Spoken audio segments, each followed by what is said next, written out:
और तमाम तबकात को खुश करने के लिए मुसलमानों के और अक़लियतों के बजट में बहुत ज़्यादा कटौती की गई है। गुज़िश्ता मरतबा जितना दिया गया था उससे 60% उसके अंदर कम हुआ।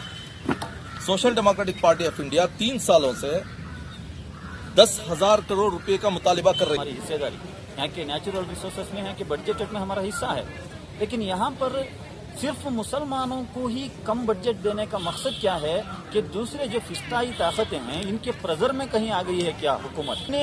एक हौसला अफजाई मुसलमानों ने इनकी की कर इनको हुकूमत में लाए थे, तो उनके लिए कुछ ना कुछ एक स्पेशल पैकेजेस बनाए जाए, स्पेशल स्कीम्स किए जाए और इनके डेवलपमेंट के लिए नए नए स्कीम्स को लाए जाए। लेकिन यहाँ पर जो ऑलरेडी जो 2,300 करोड़ का बजट था उसमें ही कटौती की गई है। तो ये social democratic party of India ऐसी नाइंसाफी जो की गई है हमारे साथ, इसके खिलाफ हम आवाज उठा रहे हैं। जैसे गुज़िश्ता असेंबली इलेक्शंस में आप लोगों ने देखा ही होगा, बहुत से रिटायर्ड ब्यूरोक्रेट्स जो है मस्जिद और कमेटीज बनाकर ये मुसलमानों में एक डर का माहौल बनाकर कांग्रेस को वन साइडेड वोट करवाने की वजह से आज ये माइनॉरिटी का बजट इस तरह से आया है।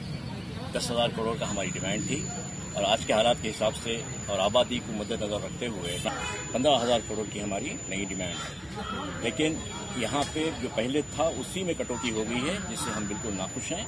हम क्या पूरी कौम नाखुश है और माइनॉरिटी की अगर बात की जाए तो सभी नाखुश हैं।